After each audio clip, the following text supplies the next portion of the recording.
খুব ভোরবেলা ঘুম ভেঙেছিল, তখন বাইরে এসে দেখি প্রচণ্ড কুয়াশা ছিল আর তার সঙ্গে ঠান্ডা তো রয়েছে। তো ভাবলাম কুয়াশা এতটাই পরিমাণে কুয়াশা দিচ্ছে, আর কাল রাতে বেশ ঠান্ডা ঠান্ডা হাওয়া দিচ্ছিল, হয়তো বা তার জন্যই আজকে কুয়াশা দিয়েছে। আর এদিকে মা এক বালতি কাপড় বের করে রেখেছিল, তো ভাবলাম একটু ঘুমিয়ে পড়ি। তারপর আমি এতটাই ঘুমিয়ে পড়েছি, এখন ঘুম থেকে উঠে দেখছি প্রায় 9টা বাজে। মা ডেকেও দেয়নি, তো 9টা বাজে এখন। আর হাতে দেখো কুমড়োর ফুল, এগুলো কাল অবধি বেশ টাটকা ছিল, তবে আজকে নেতিয়ে পড়েছে। আজকে এটার বড়া বানাবো। আমার কিন্তু এসব জিনিসের বড়া খেতে বেশ ভালো লাগে, আর আমি খুব পছন্দ করি এসব বড়া বানিয়ে খেতে। যেমন কুমড়ো ফুল, বক ফুল, সর্ষে ফুল, আরও অনেক কিছু আছে। আমি টুকটাক কিন্তু এসব বানিয়ে খাই আর মানুষকেও খাওয়াই। মানুষ বলতে আমার মা এখন যেহেতু মা আছে, বোন নেই, মাকেও বানিয়ে খাওয়াই। আর ঠান্ডা লাগছিল পুরো, এতটাই ঠান্ডা যে কাজ করতে ইচ্ছে করছিল না, একটু লেপের ভিতরে ছিলাম। তারপরে এতটাই গরম ছিল, লেপের ভিতরে ঘুমিয়ে পড়েছি। আর এখন আমার প্রচণ্ড লেট হয়ে গেল, এখন আমি কি করব কিছুই বুঝতে পারছি না। 9টা বাজে, 9টার সময় কাজ শুরু করলাম, দেখি কত তাড়াতাড়ি কাজগুলো করতে পারি। তো ঘুম থেকে উঠে প্রথমত চাল ভিজে নিয়েছি, এখানে ছিল আতপ চাল ভিজিয়ে নিয়েছি, এটা দিয়ে আজকে বড়া করব। গুড মর্নিং তোমাদের সবাইকে, কেমন আছো তোমরা? আশা করছি সবাই অনেক ভালো আছো, আমিও কিন্তু অনেক ভালো আছি। তো এখানে বিল্লিগুলো খেলা করছে, সকালবেলা ওদের খেলা হয়, তারপরে দুপুরবেলা খেলা হয়। খেলতে খেলতে আমার জামা কাপড়ের বালতিটা ফেলে দিয়েছে। আর এদিকে দেখো কিছুদিন আগে যে ডালগুলো কাটলাম, তো তার থেকে একটা ডাল বেরিয়েছে, দারুণ লাগছে ডালটা দেখতে, দারুণ লাল টুকটুকে লাল শাক। আমার এতটাই সর্দি, নাক পুরো বন্ধ হয়ে আছে, আমার ভয়েস দিতে এতটাই অসুবিধা হচ্ছে, কি বলবো। ঠান্ডার দিন এরকমটা হয়ে থাকে, শুধু আমার না, সবারই হয়ে থাকে, প্রচণ্ড সর্দি লেগে যায়। আর এদিকে আমি গাছটা দেখছি, একটা ফুল নেই, কি খারাপ লাগছে দেখতে। তবে হয়ে যাবে ফুল কিছুদিনের মধ্যে, ফুল না থাকলে ভালো লাগে না, ফুল থাকলে না বাড়িটা যেরকম সৌন্দর্য লাগে, গাছটাও তো সৌন্দর্য লাগে।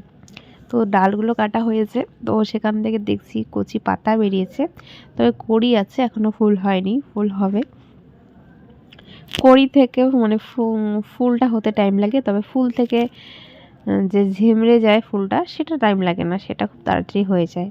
তো চলো, আজকে বললাম না আজকে অনেকটা লেট হয়েছে, আর এরই মধ্যে গ্যাস শেষ হয়েছে, তালের উপর তাল পড়ে না, ঠিক সেইটাই আমার সঙ্গে হয়েছে আজকে। বাড়িতে কেউ নেই আর আমি এইভাবে একটা গ্যাস নিয়ে যাচ্ছি, তবে আমার কাছে কোনো ব্যাপারই না এটা। আমি এর আগে অনেকবার এরকম করেছি, যখন গ্যাস শেষ হয়ে যায়। তবে গ্যাস শেষ হয়েছে এটা ঠিক, গ্যাস ছিল ডবল সিলিন্ডার যেহেতু, তো ওই ঘর থেকে এই ঘর আনাটাই একটু মেন কষ্টের ব্যাপার, আর একটু সময় সাপেক্ষ। তো যেহেতু অনেকটা লেট হয়েছে, আমি সকালবেলা লেবু জল খাই, তো সেটাই গরম করব। চা তো আমি খাই না, লেবু জল খাই। সেটা গরম করতে গিয়ে জলটা গরম করতে গিয়ে দেখি গ্যাস শেষ, তারপর একা একা সেই সিলিন্ডারটা নিয়ে আসলাম, প্লাস এই ঘর থেকে ভর্তি সিলিন্ডারটা আমি ওই ঘরে নিয়ে গেলাম। তবে হ্যাঁ, পুরো একদম তুলে নিয়ে যাইনি, একটু একটু করে নিয়ে যাই, অনেকটা সময় লাগে, তবে নিজের কাজটুকু করতে পারি। আর এই কী বলবো, কেউ নেই বলে যে কাজটা পিছিয়ে থাকবে, এরকমটাও কিন্তু নয়, নিজের কাজটা নিজে করতে পারি।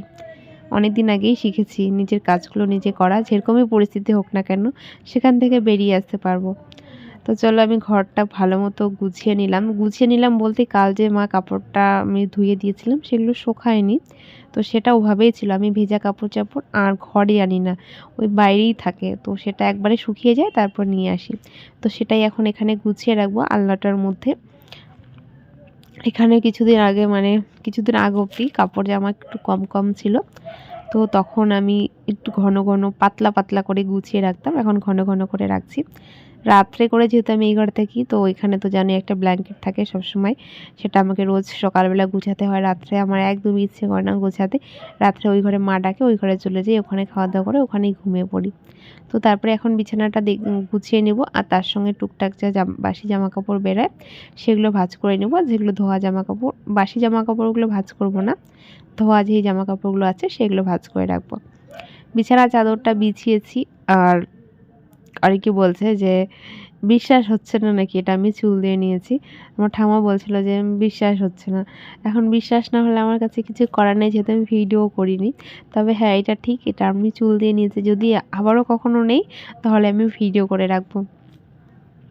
কাপড় জামা ভিজিয়ে রেখে তারপরে আমি জামা কাপড়গুলো ভাঁজ করছিলাম। আর ঘুম থেকে উঠে যেহেতু অনেকটা লেট হয়েছে, আমি কিন্তু 1 কাপ মানে গরম জল খেয়েই বাসনগুলো আগে মেজে নিয়েছি। কারণ বাসন মাজাটা আমার কাছে অনেক বড় একটা কাজ, যেহেতু বাসনটা অনেক থাকে। তখন ফোনে চার্জ ছিল না, তা ফোনটা চার্জে দিয়ে জামা কাপড়গুলো ভালো মতো কেচে নিয়েছি। তো চলো এখন জামা কাপড়গুলো ভালো মতো ধুয়ে নিই। জল পাল্টে পাল্টে ধুতে হয়, আর কুয়ো থেকে জল তুলে তুলে জল পাল্টে পাল্টে ধুতে হয়। আমার ভাই আমাকে বলে যে এই কুয়োর জলগুলো কোথা থেকে আসে, যেহেতু ওদের বাড়ির ওই সাইডগুলো সবারই যে চাপা কল থাকে সেইগুলো। আর ভাই অনেকটাই ছোট, ভাই এসব ব্যাপারে খুব একটা জানে না। ওই তোমরা দেখবে হয়তো আমি যখন বাসন মাজতাম কুয়ো পাড়ে, আমার ভাই কুয়ো পাড়ে এসে পিছনে থাকতো। ওর বিভিন্ন রকমের প্রশ্ন ছিল, আর তার সঙ্গে বালতিটা নামিয়ে খেলা করতো। একটা বালতি ছিল আমাদের ছোটো, সেটা দিয়ে খেলা করতো। আর আমাকে বলতো যে জলটা শেষ হয় না কেন, কোথা থেকে আসে। তখন আমি বলতাম যে ওখানে একটা মেশিন লাগানো আছে, সমুদ্র থেকে আসে, মানে এরকম ধরনের বলতাম। আর এমনভাবে বলতাম যে ওটাই বিশ্বাস করতো। অ্যাকচুয়ালি ওদের তো এসব নেই, ওরা বোঝে না। ওদের তো চাপা কল পাম্প করে করে জল তুলতে হয়, আর আমাদের জলটা বালতি দিয়ে তুলতে হয়। ব্যাপারটা অনেকটা একই, তবে ওদের জলটা দেখা যায় না, আমাদের জলটা দেখা যায়। এটাই, ওদের জলটা পাইপের মাধ্যমে উঠে, আমাদের কোনো পাইপের কিছু নেই। আমাদের এমনি জলটা থাকে, সেখান থেকেই বালতি দিয়ে জল তুলি, সেখান থেকেই হয়। এসব মানে জিনিস, মানে কুয়ো কল যাদের আছে এগুলো তারা জানবে। আজকে আমার একদমই কাপড় ধোয়ার ইচ্ছে ছিল না, যেহেতু মা বের করে রাখলো তো ধুয়ে দিলাম। আজকে আমি জানি যে আজকে জামা কাপড় একদমই শুকাবে না, রোদ্রের একটুও পাওয়ার নেই। একদমই পুরো ড্যামেজ হয়ে আছে সূর্যি মামা, তার কোনো তেজ নেই। অন্য সময় এতটাই তেজ যে 1 ঘন্টার মধ্যে মোটা মোটা কাপড়ও শুকিয়ে যায়। আর আমি যেই টারের মধ্যে কাপড়গুলো শুকাতে দেই সেটা আমাদের কেবলের টার। এই টারটা প্রায় 10 বছর আগে, 10 থেকে 15 বছর আগে যখন কেবল আসে তখন লাগানো হয়েছে। আর এটা হচ্ছিল বন্ধ অবস্থায় আছে প্রায় 4 থেকে 5 বছর আগে। তখন থেকে আমরা টিভি দেখি না। 10 বছর আগে পর্যন্ত টিভি দেখতাম, 4-5 বছর হচ্ছে আমি টিভি দেখি না। তো সেটা ডিসকানেক্ট হয়ে যায়। তারপর থেকে আমাদের বাড়ির সামনেই মেন যে লাইন সেটা, তো সেখান থেকে কেবলটা নেওয়া ছিল। সেই তারটা ওভাবেই আছে, মানে ওটা খুলে যে এক্সট্রাভাবে বাঁধতে হয় সেটা বাঁধা হয়নি, ওইভাবেই আছে। আর সেইভাবে কাপড় দিতে দিতে তারটা পুরো হেলে গিয়েছে। এখন ওটা কে ঠিক করবে আমি জানি না। আমাদের বাড়িতে ওরকম কেউ নেই যে চালের উপরে উঠে টান টান করে বেঁধে দিবে। আমি 2-1 বার চেষ্টা করেছি, তবে পারিনি। সেটা মনে হয় আমার পক্ষে সম্ভব নয়। সেটা কোনো কী বলবো, পুরুষ মানুষের কাজ। তো আমি তবুও পুরুষ মানুষের কিছু কিছু কাজ চেষ্টা করি। অনেক কিছু পারি না, আবার কিছু কিছু পারি। দেখা যাক এটা ঠিক করতে পারি কি না। তো চলো, আমি বাজার থেকে মা শাক নিয়ে এসেছে, সেগুলো গুছিয়ে রাখছি। মা তো প্রত্যেক দিন লাফা শাক, সে কিছু শাক আনবে, আমার লাফা শাক ভালো লাগে না। তো মা নিয়ে এসেছে মেথি শাক, আমি এখনও সেগুলোই শাকগুলোকে বেছে নেব। আজকে শাক রান্না করবো। আজকে রান্না করতে অনেকটা লেট হয়ে যায়, মানে অনেকটাই লেট হয়ে যায়।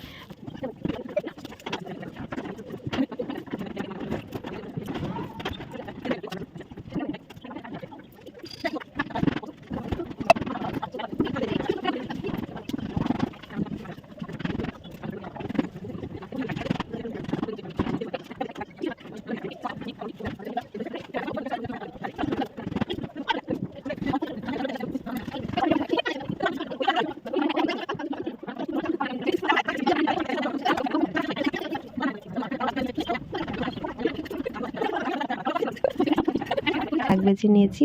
তো আজকে রান্না হবে মেথি শাক, লাফা শাক, মাছের ঝোল আর বড়া। তো এখানে আমি দেখো বেগুনটা মাই কেটে দিয়েছে, আমি কালো জিরে ফোড়ন দিয়ে বেগুনটাকে ভেজে নিয়েছি।